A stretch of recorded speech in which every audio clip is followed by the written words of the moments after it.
go for this first one? Should we go for it? Okay.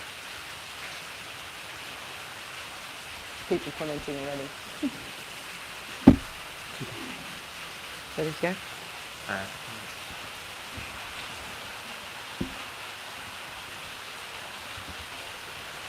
Ready? Hello everybody, I'm whispering because the sounds of this incredible place. A very, very warm welcome to Monsoon Forest, and thank you so much for joining us. In normal circumstances, it is the grand opening, and of course, Chester Zoo would have people here, but we can't at the moment. So what they've done is they've invited me, Louise Minchin, from the BBC, you probably heard me telling you the bad news, to give you a sneak preview of this amazing place. I've been here for the last hour or so, and I've had a quick glimpse myself. So I'm going to be able to show you around. I am not an expert at all in the incredible plants and animals that are here, but there are lots of them hiding around corners who are going to guide us through. What would I say about the first impressions? It's the sounds, actually. First of all, the feeling, because obviously it's a monsoon forest, so it's warm in here, quite hot actually. It even has its own kind of ecosystem. It can rain indoors, hopefully not tonight, or else I'm going to get wet. But it's the sounds. And just of course, because I'm talking now, all the birds have stopped. They have been, the songbirds are incredible. So come with me for the next kind of 45 minutes or so. You can comment on the screen as well, and we're going to learn lots about what happens here. First of all, thank goodness we've got somebody who knows about the birds. It's Hannah Fox, lead keeper. Hiya. Oh, Hannah, it's lovely to see you. Yeah, you too. First things first, we're not wearing masks today. When you do come here as a member of the public, you would be wearing masks, but because it's closed to the public, we're not wearing them this evening. Oh, Hannah, what an amazing place. It's wonderful, isn't it? It's so lovely to have it open and have some birds back in here and some life back in here as well. And that was the first thing. I think they're quiet. Are they quiet because I'm talking? Because they were really singing a few minutes ago, but just before we went live. I think it's getting a bit dark now, so everybody's going off to roost. Yeah. But there's certainly a lot of noise when they're all up and about in the morning. Are you going to tell us about some of the special birds here, your favourites? We've got some really, really cool birds in this aviary. One of the ones you've seen walking around are Victoria crown pigeons, which are those huge earthy blue pigeons with a lovely big crown on their head. Have they gone to? They were here just a couple of moments ago. They've gone to bed. They've got Cambridgeshire, I think. They're about that big. Huge, yes. Yeah. If you've ever been to the zoo, you've probably seen them wandering around. Oh, we've spotted. Oh, nope. What's that one there? That's a white-naped pheasant pigeon. Yeah. So we have a pair of them in here as well. So all of the birds in this aviary are from a Southeast Asian area. And a lot of them are very threatened, of course. We do a huge amount of work with these kind of species in the wild as well. A lot of the birds that are in here we had previously, but we've brought some new species in recently as well, which is really exciting. One of the ones you might see if you're walking around are these lovely big yellow birds up high in the tree. Yeah. And these are black-naped orioles. And these birds are particularly special because they have been rescued, I guess, from illegal wildlife trade. So how many are there? There's a pair, is there? There's a pair in here, yeah. Wow, and they were being trafficked, were they? They were being trafficked. So there's a huge culture across much of Southeast Asia, particularly Indonesia, the songbird trade, which means these birds are taken from the wild and sold on the market, essentially as a commodity.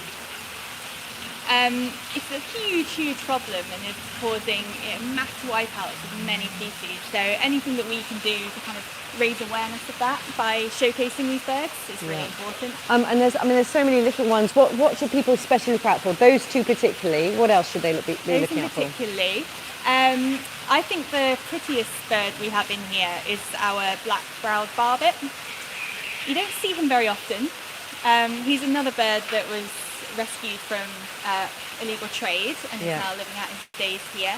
And he's lovely. He's like so many colours, with bright green, yellows, reds, all kinds of colours all over him. And if you're lucky, you'll see him kind of darting about in the trees. You've got some lovely food here. I've got some it would be lovely if you were a bird, I think. Yeah. What are you going to do with it? Well, Tell us what it is first of all. What I've got here is a selection of worms, morio worms and mealworms. Yeah. We've got a little bird that was hanging around who's I called a scared it away. white charmer, and I think he's had his fill and wandered off, but I'll see if I can find him anyway. He might reappear while we're here. And do they kind of know that you've got the food and come and follow you around, or how does it work? Quite often. This one bird in particular, the charmer, he is a big character. And he will kind of see us come in the morning and just follow us around the entire aviary looking for his food. And of course we're here now at the opening. It was nearly 2 years ago there was the huge fire here. That's obviously had a huge impact, hasn't it? Massive. It's had a huge impact on the birds. Firstly, you know, a lot of them were affected, health issues and things, and we've worked really hard to kind of rehabilitate everyone, get them back in here. And it's hard for us as well, you know, to see our beloved building the way it was, but seeing it the way it is now has made all that time worth it. And so many of them were rescued, weren't they? Yes, yeah, we were incredibly lucky, and you know, it was a huge effort in the days after to come in and kind of reclaim everybody, find everybody, work out who we had, and you know, it was a real relief when we realised that we had pretty much everybody safe. So when people come in, what's your advice, the best way to see the birds? I think you need to take your time. A lot you of need the to be birds, still. You need to be still, and you need to listen. More often than not, you'll hear them, and that's how you find them. And just kind of pay attention up in the trees and down in the undergrowth. There's always something skulking about in here. And it's always exciting. Thank you so much. Yeah. Thank you very much. And we're going to move on. And I have been once through here. There's quite a lot of walking, so you have to bear with me. Somewhere in there is an Asian giant tortoise. We'll be talking about tortoises in a couple of minutes, actually. So through here. Here we go. Are you with me, everybody? Wow, it's even warmer in here, actually. This is kind of spooky. Iri Gill, nice to see you. You're Deputy Curator of Lower Vertebrates and Invertebrates. Yeah. And you've got some scaly friends, haven't you? Yep, absolutely. What have you got? We've got our Fosgarials, our two Fosgarials in here.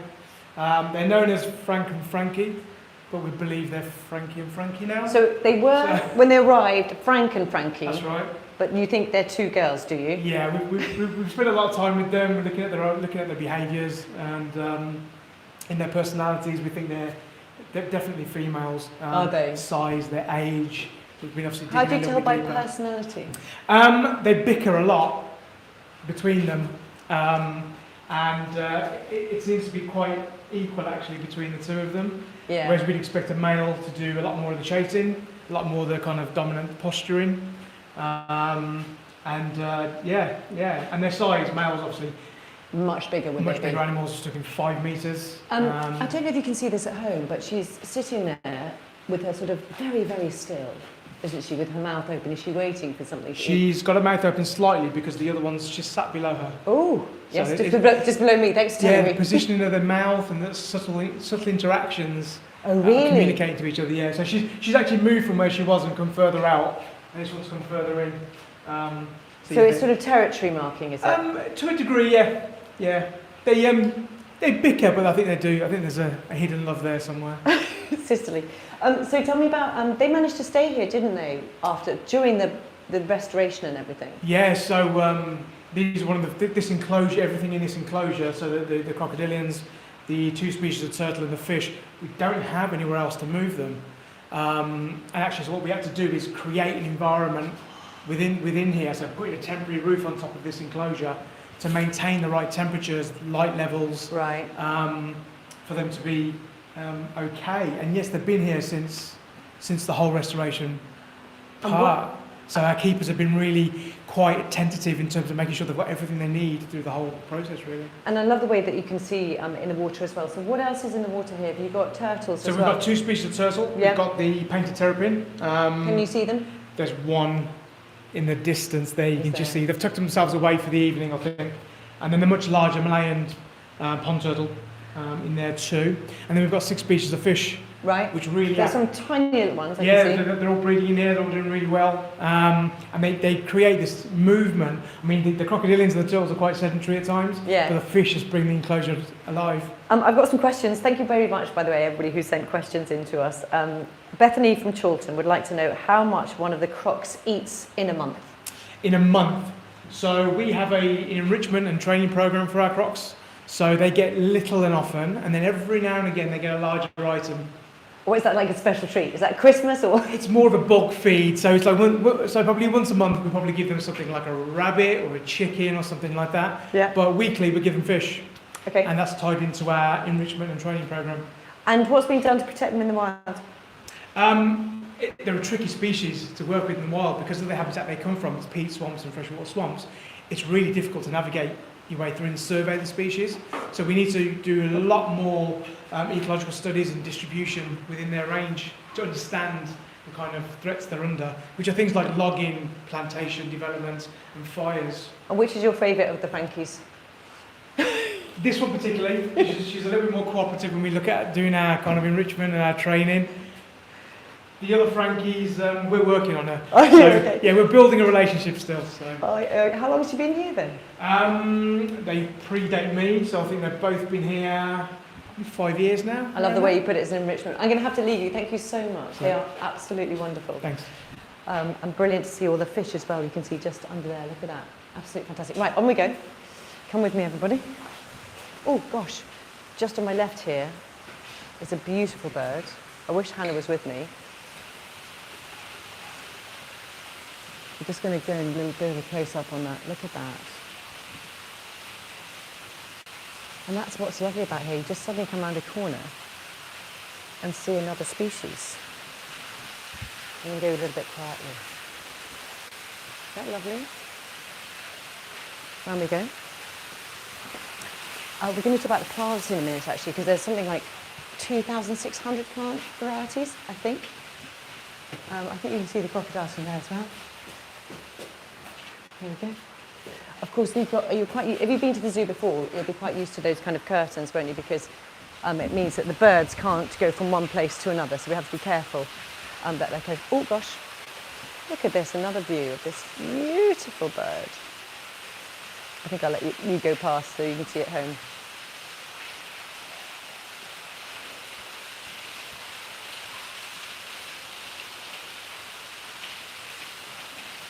Oh, two of them.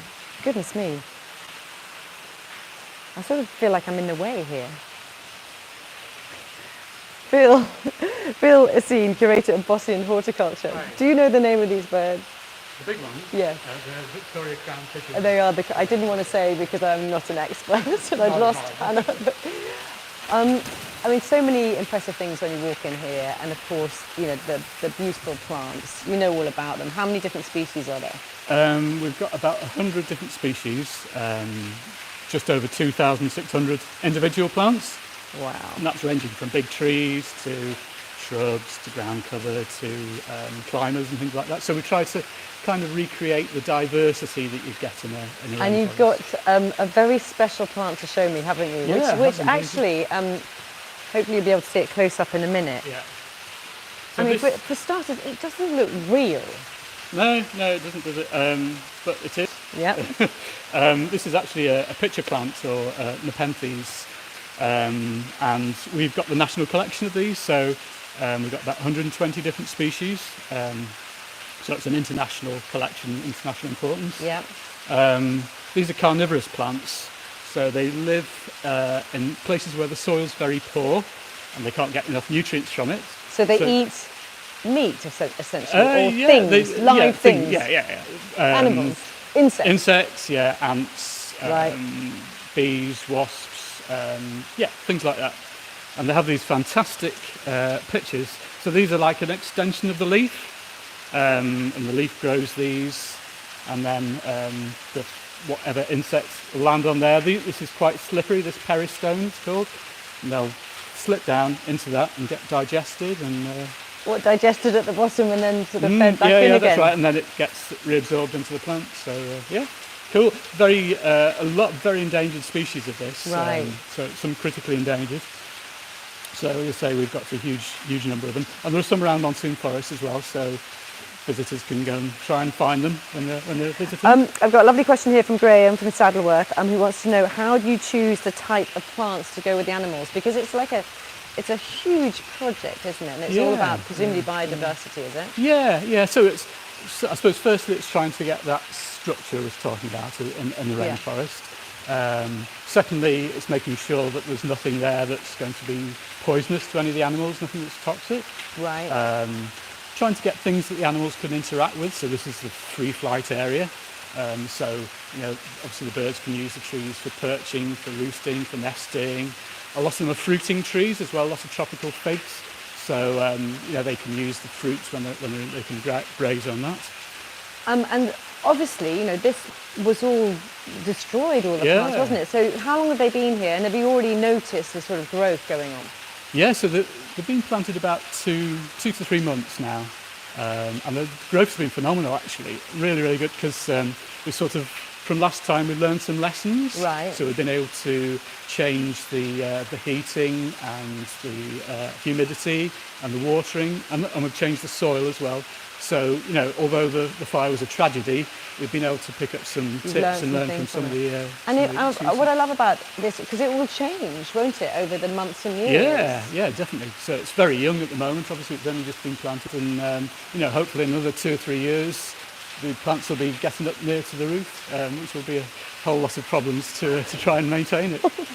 Another question from Carol from Swinton said she's a keen gardener, and she'd love to know if your gardeners at Chester Zoo have specific specialisms. Yes, they do, yes. So, they're all a fantastic team. They've been responsible for a lot of this work. Some of them are skilled particularly in tropical plants and propagating tropical plants. Yeah.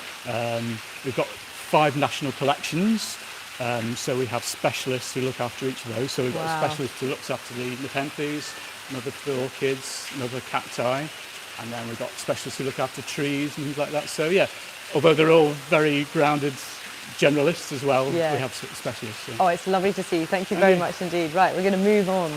Thank you. Cheers. And it really does feel like you are in a proper forest, actually. Luckily, it hasn't rained yet. I think we're going to be able to see the macaques in a minute. Hold on. We're in another tunnel, and it feels like you're going underground. I can't see any at the moment. But hopefully... I have to get through here quickly because I might lose signal. Feels like you're under the roots. Look at the roots of the trees here. And it's a different sound. There we go. Holly.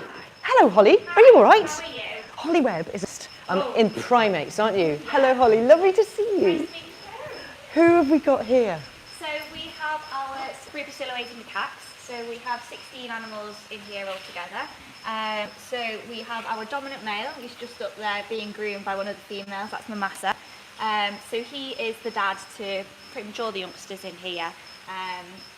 He's a really good dominant male. He kind of interacts with us a little bit, but he more just cares about the group and if everyone's behaving themselves. Look at the care with which she's doing that. Yeah, he's loving every minute of it, isn't he? He's like the king here. Yeah, so you'll find the females tend to just be the ones that'll groom. Yeah. Although I have seen him grooming some of the females, but yeah, he definitely gets the best treatment. And you know every single one of them by Yes, name? everyone by by character? name. Yeah, definitely. So, I mean, the macaques are just as different as people, and they all have their own individual personalities. Like I said, we've got some that are more friendly than others. Not long before you were here, I had a few of the youngsters up at the window lip smacking at me, which is a sort of friendly greeting. So they've stopped doing it now, which is typical.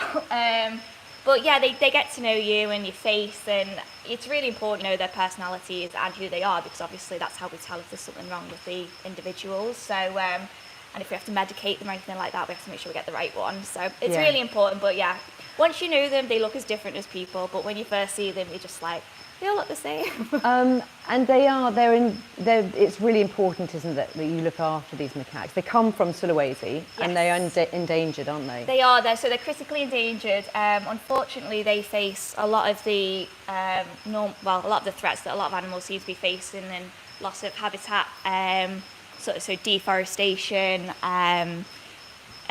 illegal poaching. So people will try and take them from the wild and keep them as pets. Others will take them and they'll actually kill them for bushmeat. Unfortunately, in Sulawesi, Sulawesi meat is really valuable.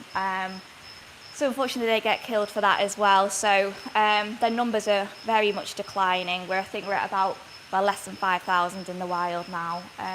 So it's really important that we keep a good, healthy captive And you're population. working, helping them in the wild as well? Yes, so we sponsor an organisation called Tankoko. So their role is to help in educating the locals, encouraging the government to take notice of the threats that they're facing, and just generally doing research and keeping the eye on numbers. So we help with that sort of thing, and then obviously closer to home, we're part of the breeding programme. So if people come and visit, what should they be looking out for? Because there's a couple of places that you can see them, aren't there? Yeah, so a lot of the time they do like to sit on this window ledge. Do they? Yes. And they love seeing seeing people. They're pretty inquisitive animals, so they're already having a bit of a look at us. So I think looks like little Ruby. Don't know what she's got on her head.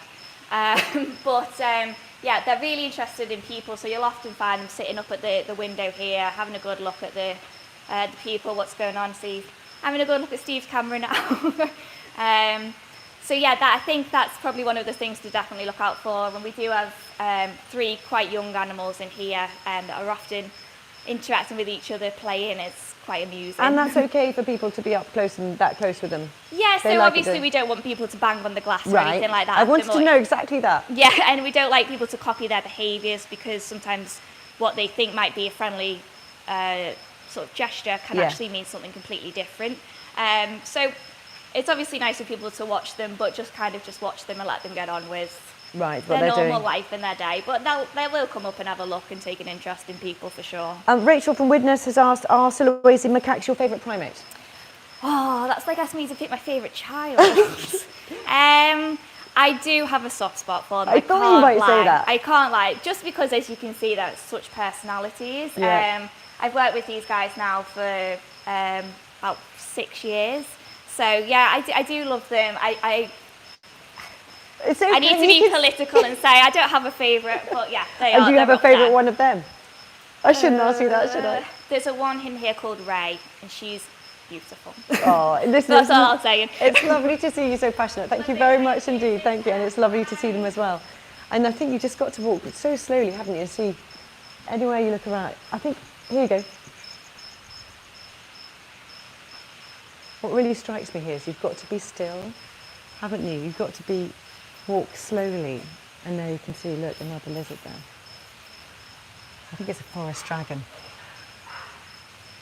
That's because I looked, everybody. I'm not an expert, as I said. But you'll know if you've been in the zoo that, of course, there are pictures here to tell you what you're looking at. Okay, let's go. The spring again.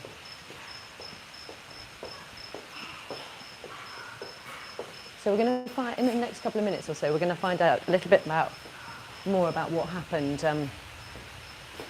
when the fire broke out and all the efforts to try and save the animals that were in here.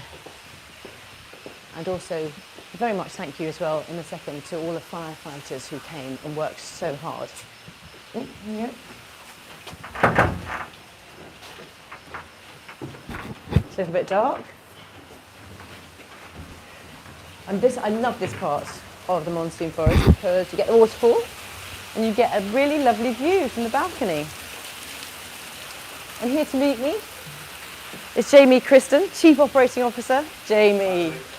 Oh, normally you'd have a grand opening, wouldn't you? I know, it's been really sad. We wanted to open this building to our thousands of members, loads of visitors, loads of dignitaries, have a fantastic evening here, and especially up here, the best view of the house. It's, it's like a balcony, isn't it? It's absolutely fantastic. But so you know, we are where we are. We can't do that. So you know, doing this virtual event is the next best thing for us. Hopefully lots of people are able to see, you know, quite a lot of it actually.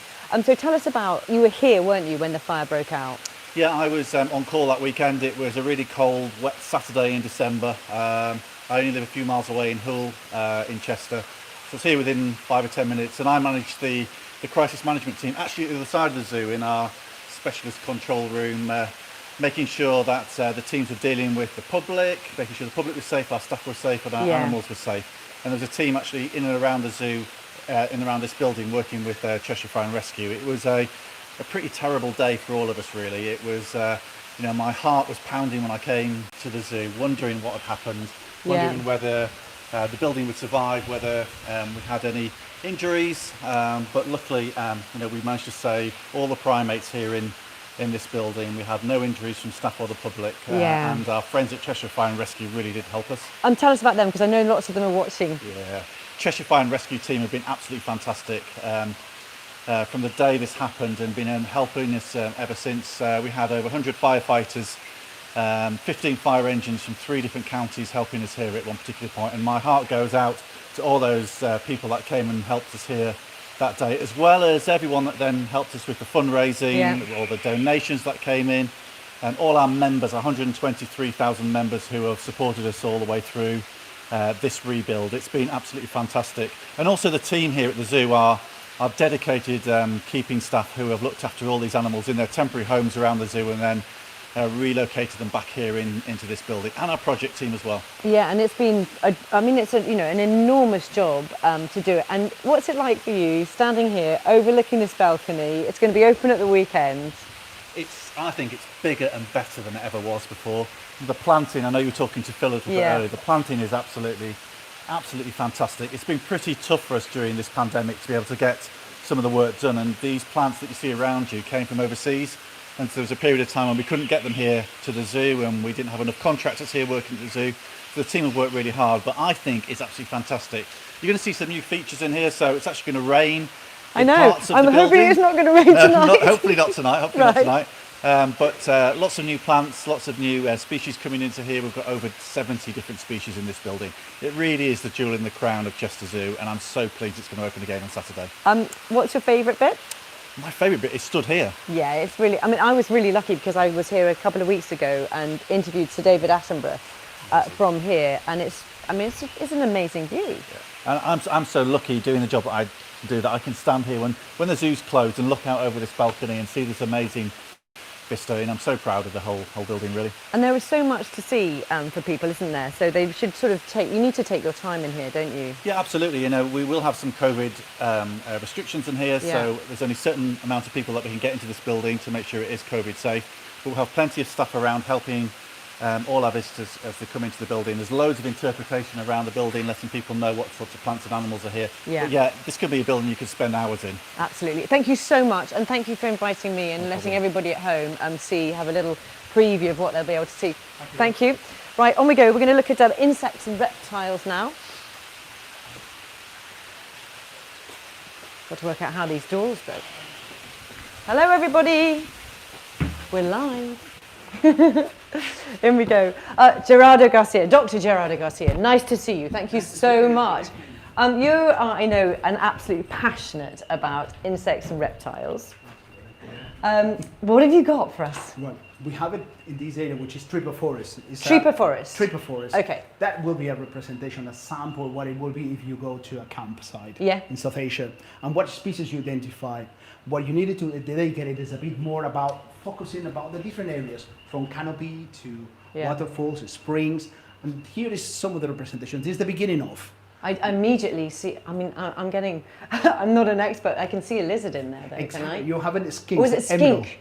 Emerald tree skink, which is kind of a slim and slimy, with a short, very legs lizard. Yeah. You can see emerald tree skinks, what they're going to sleep. So you see they're looking for a nice perch where they're going to just be peace and quiet. And what we try to do is that the families come here around and start identifying different species. And it's not only the emerald tree skins, but you look around, we have another species what they call the vampire crabs. I love this idea. It's a vampire crab. Why is it called a vampire? But I think it is probably the red and the purple color that it gives you a bit of a Can we spooky see any? areas. And they are here. They will have here.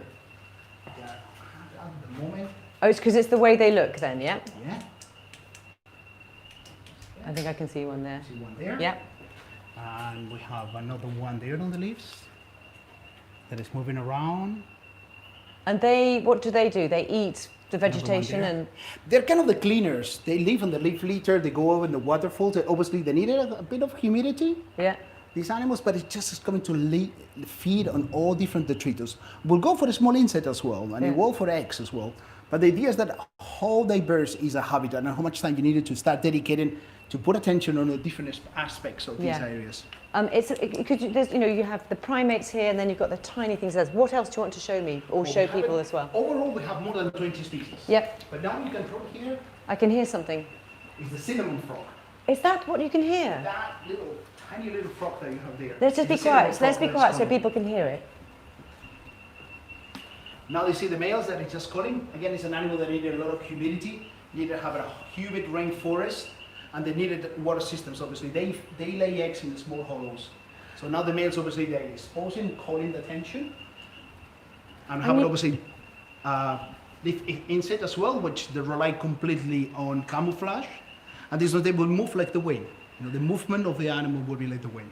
I love that something so tiny can make such a beautiful and really, from his side, such a loud noise as well. Yeah, but only during the night. During the day, you will see just a sleeping, hiding. So we're lucky. Yeah. You've got an amazing story, haven't you, to tell me about, and this is a question from, I can't read in this doc, Anneman from Wrexham would like to know about the amazing reproductive behaviours of the jewel wasps, and you're going to quickly take me through that, aren't you? Let me show you what is the jewel wasp. Yeah. Jewel as in diamonds, or whatever. You see them, all of them here. Oh, I see why they look like Bright jewels. metallic animals, and they have a very unique reproduction systems. Yeah. These animals rely in cockroaches. So having that, I have a special trick here, which is a plastic cockroach. Yep. And I have what it looks like a wasp. The wasp needed the cockroaches for breeding.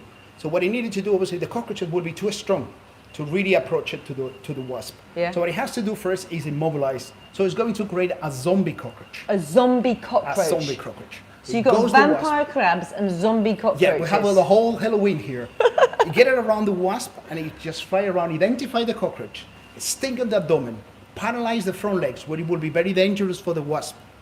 So paralyze for 2 minutes, and then immediately goes back and it paralyzes on the head. Yeah. Which it then immobilize the animal, just they have no reaction to run away. At that time, the wasp will look for a little burrow where it's going to move that cockroaches. Come back to the cockroach again, cut the antennas, like this they have This no is brutal. motility. It's kind of a cycle of life. Cockroaches at that moment don't know what's going on. Yeah. It will grab the cockroach and take the cockroach back to the burrow.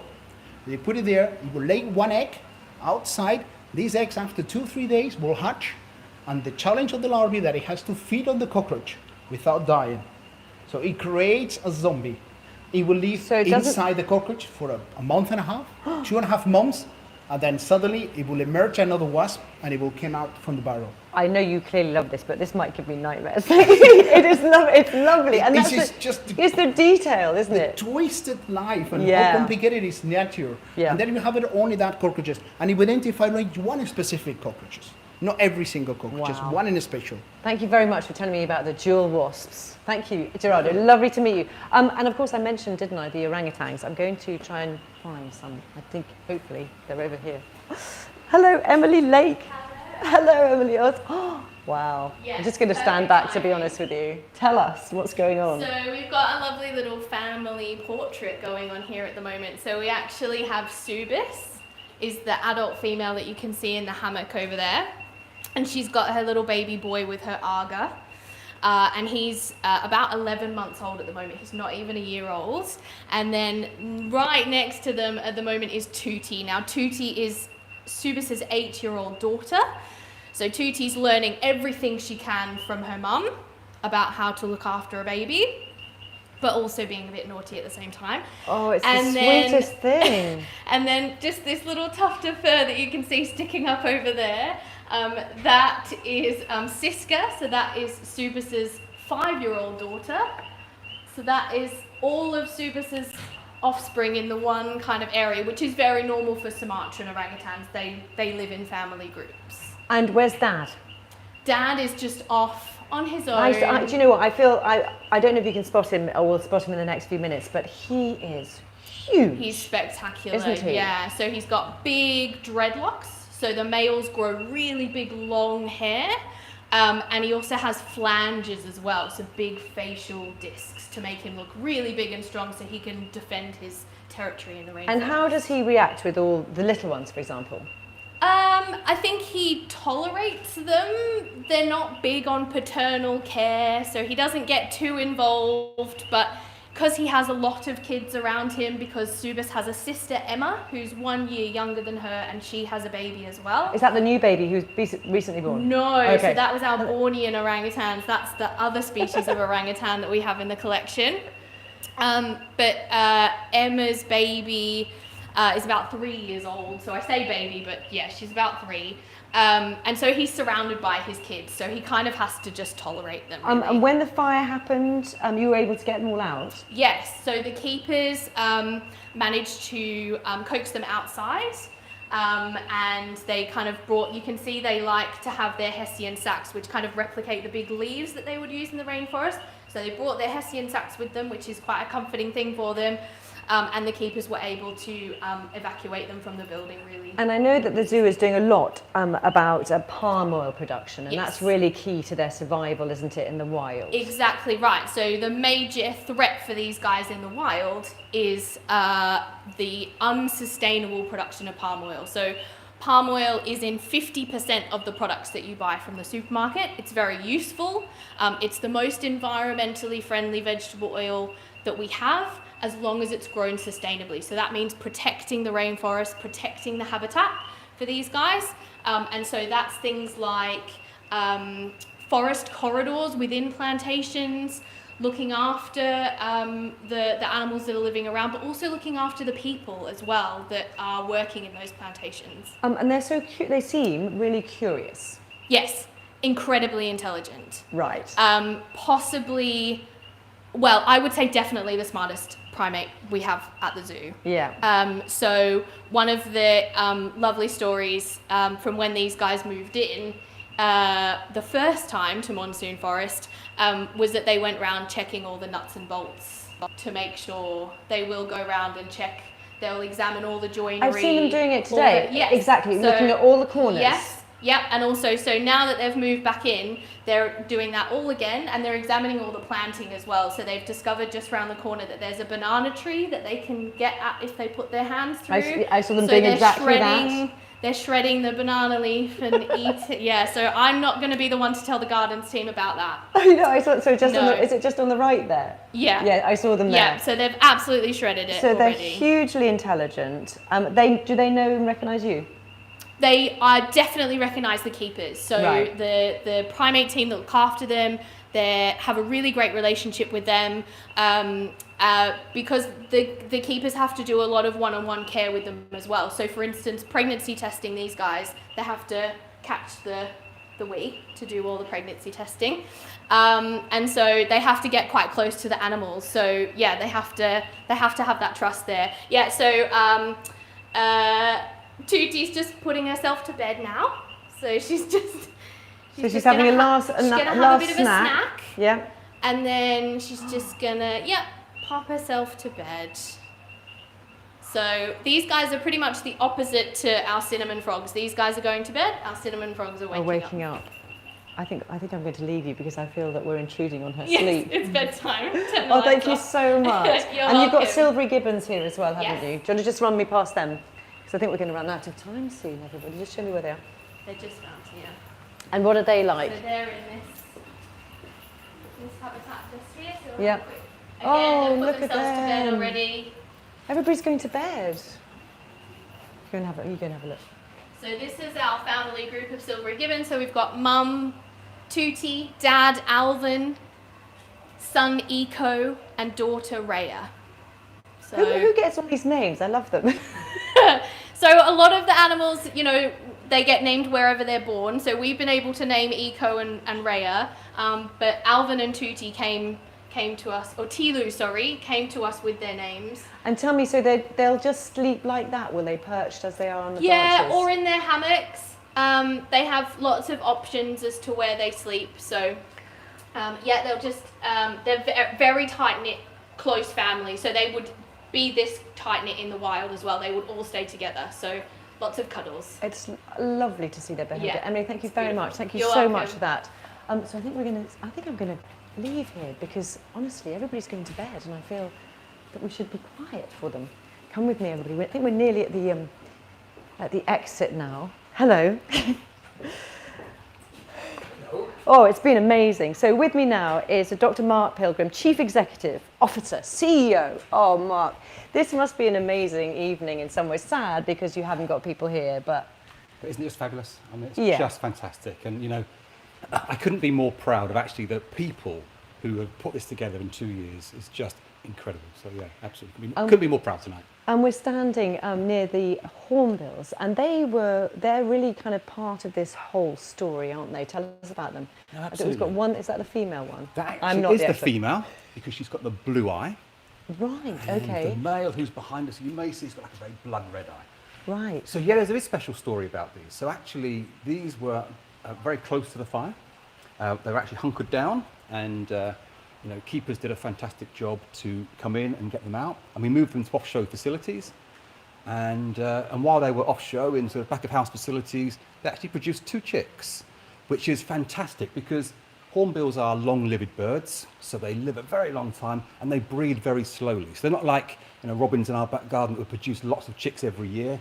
They don't breed every single year. So actually, to get chicks on the move was fantastic, So- and they're back in now. So. And you say close to the fire. I mean, the fire was what, sort of 20 metres away, Yeah. wasn't it? The heart of the fire, Absolutely. where we were just now with the wasps, isn't it? Just That's near- right, Right. yes. Okay. And they literally just hid themselves under here, or They something. were down the ground in that corner. So yeah, Gosh. but yeah. So actually, I think having moved them off show and then having them go and breed was fantastic. And you know, Yeah.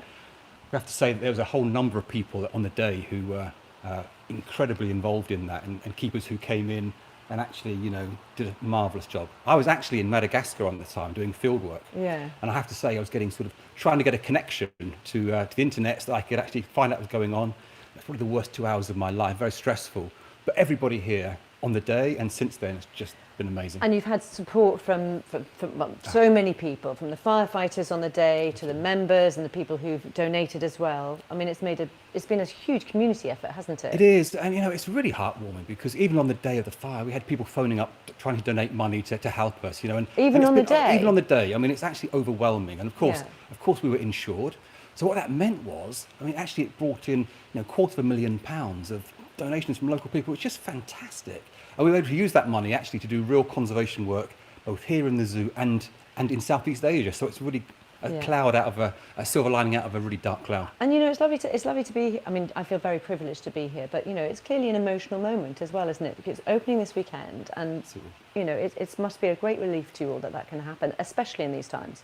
Exactly. I mean, it's the bit of good news that we all need, and I think we shouldn't forget. And again, I'll say it again. I'm so proud of everybody because to produce a Southeast Asian rainforest with, you know, more than 70 species, 2,500 plants in Cheshire, and have that feel of a tropical rainforest without the biting insects for everybody to come and enjoy, is just an incredible achievement. We have some really wonderful people here, so I couldn't be more proud of them. I'm going to ask your favourite species in here.